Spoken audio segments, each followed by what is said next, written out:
Hello friends.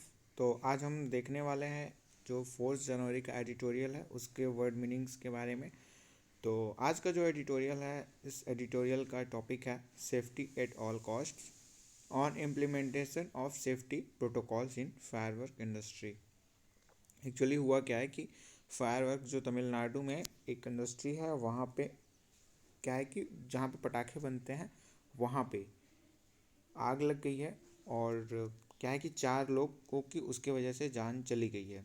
और ये आए रोज़ मतलब बहुत समय से पहले से ये सारी चीज़ें होती रहती हैं। जैसे हर एक साल पे कुछ न कुछ दुर्घटनाएं होती रहती हैं। सरकारें बदली हैं पर वो घटना अभी रुकी नहीं है।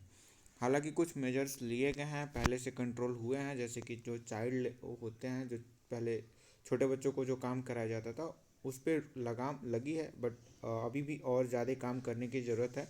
तो उसी पे ये जो है अपना एडिटोरियल है। तो इसमें क्या है कि कुछ कुछ जो वर्ड मीनिंग्स ऐसे हैं जो हमें याद करने चाहिए, मतलब जो हमें पता होने चाहिए, तो उसको हमने यहाँ पे लेके आपके सामने मैं आया हूँ। आज का अपना पहला वर्ड मीनिंग है रिट्रेट्स। रिट्रेट्स टू से आर परफॉर्म अगेन। रिट्रेट्स यानी कि किसी चीज़ को दोहराना। सेकंड है रिलेंटलेस।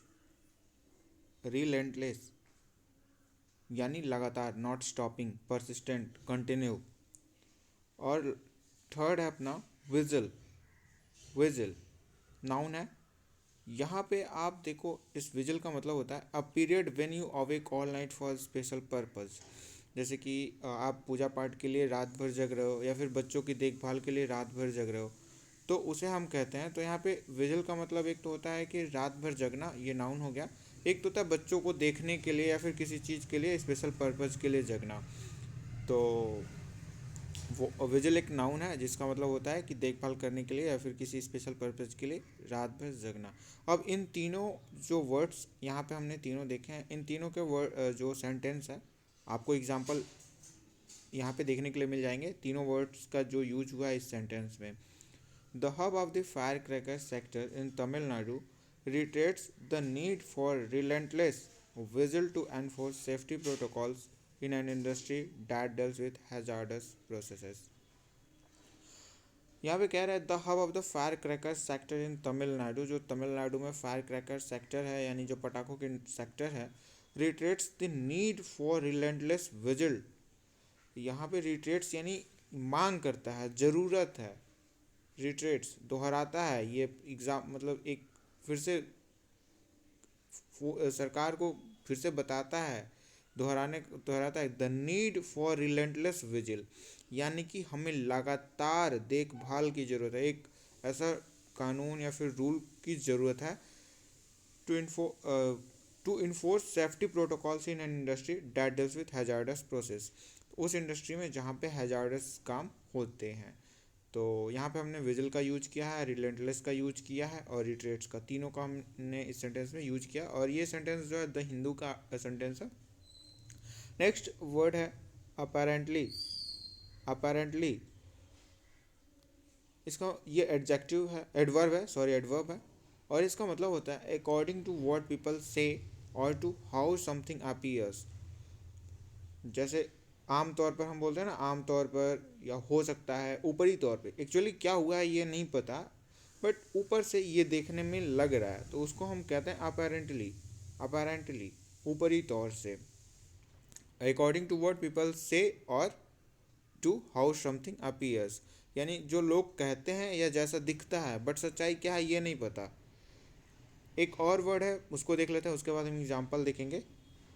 अस। देखिए यहाँ पे अस, र जो है साइलेंट रहेगा, अस। और एक नाउन है usher. Usher means a person who shows people to their seats in a theatre, church etcetera.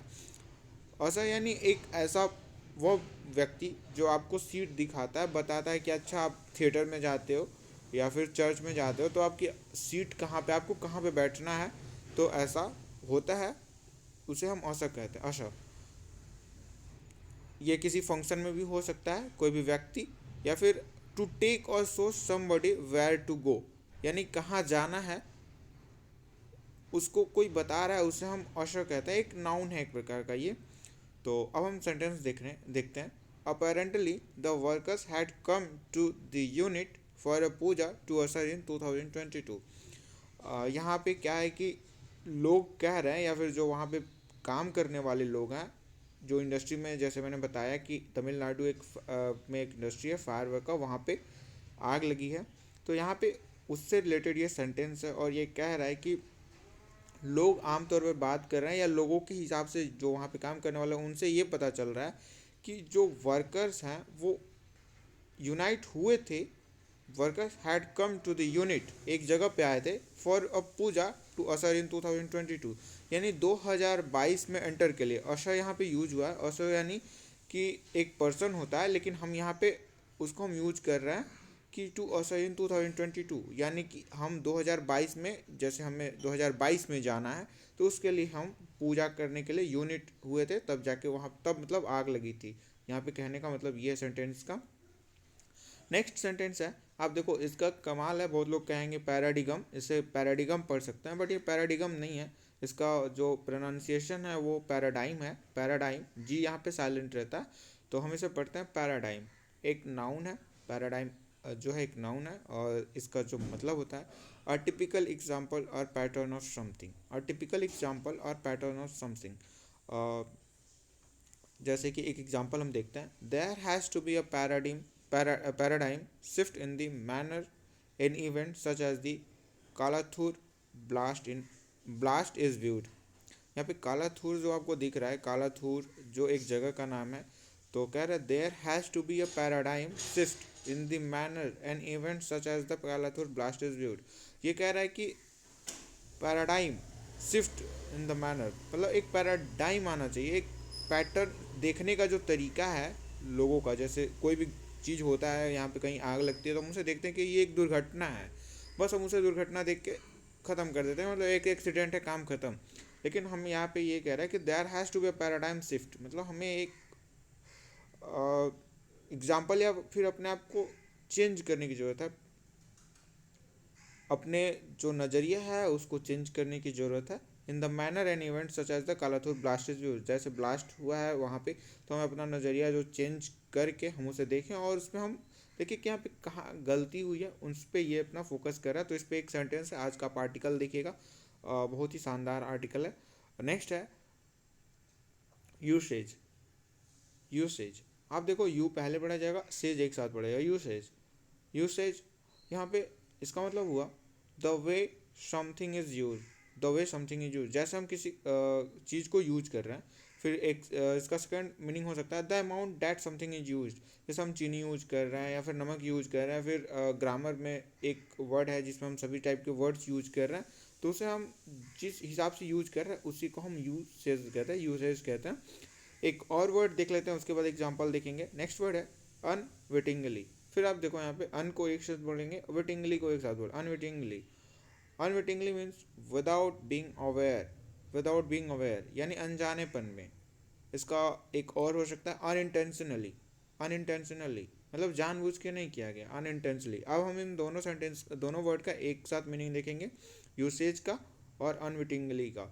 Usage the way of something is used, और unwittingly means without being aware. So एक sentence है यहाँ पे, generally any blast is called an accident but such usage unwittingly tends to gloss over the role of those who are responsible for the implementation and enforcement of safety protocols। यहाँ पे कह रहा है generally कब कोई दुर्घटना होती है तो हम उसे एक्सीडेंट कहते हैं, बट ये जो यूसेज है, जो तरीका है अनजानेपन का, टेंड्स टू, ये अनजानेपन का जो है यहाँ पे तरीका, तरीका यानी कि अनजानेपन में जो हुआ है, ये क्या करता है, tends to gloss over the role of those, यानी ये दर्शाता है, ग्लॉस ओवर, ग्लॉसी मतलब कि उसको ग्लॉसीफाई मतलब चमकाना होता है, gloss over the role of those who are responsible for the implementation, जो इस रूल को इम्प्लीमेंट करने वाले हैं, जैसे वहाँ के जो मेन कर्मचारी हैं उनको, या फिर सरकार को भी ये कह सकता है, कह रहा है। And enforcement of safety protocols, तो ये इस चीज़ को ग्लॉसीफाई करता है। जो रोल हो रहा है यहाँ पे, जो उनके रोल हैं उसको ये यहाँ पे ग्लोसीफाई करने की यहाँ पे कोशिश कर रहा है। ये जो एक्सीडेंट हुआ है उसके बारे में ये बात कही जा रही है। नेक्स्ट है अस्योर्ड। यहाँ पे आर साइलेंट रहता है। Assured, assured, assured means believing that you can do something, believing that you can do something. जब आप बिलीव करते हो कि हाँ मैं ये काम कर सकता हूँ, कॉन्फिडेंट होते हो, उसे हम अस्योर्ड कहते हैं। फॉर एग्जाम्पल है यहाँ पे the sector employs 8 lakh people directly and indirectly in a backward region of state with no assured irrigation, with no assured irrigation. यहाँ पे कह रहा है कि ये जो सेक्टर है ना फायर वर्क का, जो क्रैकर का, ये क्या करता है, लगभग 8 लाख लोगों को इस सेक्टर में एम्प्लॉय करता है, यानी रोजगार देता है डायरेक्टली और इनडायरेक्टली, एक ऐसे क्षेत्र में जो पिछड़ा हुआ है स्टेट का। एक स्टेट, एक कोई स्टेट है, जैसे तमिलनाडु की बात हो रही है, यहाँ पे तमिलनाडु का ऐसा पिछड़ा हुआ रीजन है, क्षेत्र है, जहाँ पे इरिगेशन नहीं हो सकता, वहाँ पे भी ये 8 लाख लोगों को रोजगार दे रहा है। तो इसका जो इकोनॉमी में इसका रोल है, वो इसको हम एक्नॉलेज करते हैं, इसको हम एडमिट करते हैं, इसको हम मानते हैं कि इसका एक बहुत बड़ा योगदान है। फिर भी हमें जो है लगाम लगाने के बारे में सोचना चाहिए, ताकि लोगों की जो मौतें हो रही हैं वो ना हो। नेक्स्ट वर्ड है एब्जॉल्व। एब्जॉल्व एक वर्ब है। Absolve means to say formally that somebody does not have to take responsibility for something. To say formally that somebody does not have to take responsibility for something, मतलब यहाँ पे absolve means हुआ कि formally, यानी जैसे मैं हूँ और मेरा बॉस है, तो ऑफिस वर्क में भी फॉर्मली यानी कि आपसी मैटर में नहीं, जहाँ की कानूनी रूप से भी हो सकता है, वहाँ पे एब्जॉर्ब, यहाँ पे फॉर्मली मतलब हुआ जैसे बॉस और एम्प्लॉय का रिलेशन होता है वहाँ पे फॉर्मली, जबकि हम और आपका जो जैसे एक परिवार का जो होता है वो इनफॉर्मल होता है, लेकिन जो ऑफिस वर्क होता है उसमें हम फॉर्मली। तो यहाँ पे कह रहा है कि to say formally that somebody does not have to take responsibility, यहाँ पे फॉर्मली कह देना, ऑफिशियली कह देना कि हम इसकी जो है रिस्पॉन्सिबिलिटी नहीं लेते हैं, उसे हम एब्जॉल्व कहते हैं, एब्जॉल्व। एग्जाम्पल है however this does not absolve the industry of the responsibility to the life and the health of workers and the larger sections of society। इतना सारा कुछ हुआ है, फिर भी this does not absolve the industry of the responsibility, जो industry है वो एब्जॉल्व नहीं है, वो डायरेक्ट मतलब ऑफिशियली इस क्या है कि उसकी कोई रिस्पॉन्सिबिलिटी नहीं है, ऑफिशियली लेवल पे आप देखो तो उसकी कोई रिस्पॉन्सिबिलिटी नहीं है। ठीक है, किस चीज़ को लेके, लाइफ और हेल्थ ऑफ द वर्कर्स को लेके, जो कि लार्ज एंड और जो लार्जर सेक्शन ऑफ सोसाइटी हैं, इन चीज़ों को अगर जैसे मान लीजिए जो रहने वाले लोग हैं, तो इस चीज़ को लेके अगर कुछ होता है तो this does not absolve the industry of the responsibility to the life. तो ये क्या करता है, एब्जॉल्व नहीं करता है, यानी फॉर्मली इसकी रिस्पॉन्सिबिलिटी नहीं लेता है। Stringent, stringent, stringent, very strict, very strict. Stringent means very strict, किस रूल या फिर लॉ के बारे में यूज होता है। The panel had suggested that the Explosives Act be amended to make punishments more stringent than now. यहाँ पे इस का एग्जाम्पल है the panel had suggested that the Explosives Act be amended to make punishments more stringent than now, यानी कि यहाँ पे ये कहा जा रहा है कि जो कुछ भी पनिशमेंट है उसको और स्ट्रिंजेंट तरीके से लागू किया जाएगा। यहाँ पे एक जो जज बैठे हुए थे, जो पैनल था जजों उसका, इन्होंने पहले डिसीजन ले चुका था कि जो कुछ भी अब होगा, जैसे अगर फिर से कुछ होता है, कोई फायर क्रैकर में या इस टाइप की घटनाएं होती हैं, तो पनिशमेंट उसे दिया जाएगा और कठोर, वेरी स्ट्रिक्ट दिया जाएगा।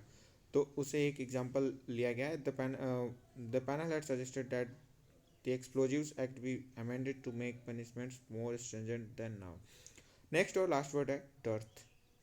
यहाँ पे आर साइलेंट रहता है, तो इसे डर्थ बहुत लोग पढ़ेंगे, बहुत लोग, मैं भी कभी पढ़ देता हूँ। डथ यहाँ पे एक्चुअली प्रोनाउंसिएशन है डथ, a lack of something, not enough of something, अपर्याप्त या कमी। देयर इज नो डथ of ideas to improve the working of industry. There is no dearth of ideas to improve the working of industry.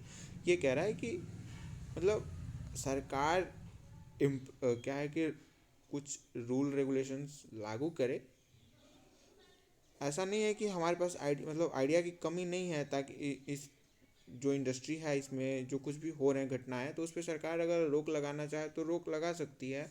हमारे पास कई ऐसे ideas हैं जिससे हम ऐसा कर सकते हैं कि अपना जो काम है जो फायर इंडस्ट्री का वो भी चलता रहे और दुर्घटनाएं भी ना हो। हमारे पास आइडिया की कमी नहीं है। तो ठीक है फ्रेंड्स, इस वीडियो में सिर्फ इतना ही। मिलते हैं आपसे अगले वीडियो में, तब तक के लिए नमस्कार।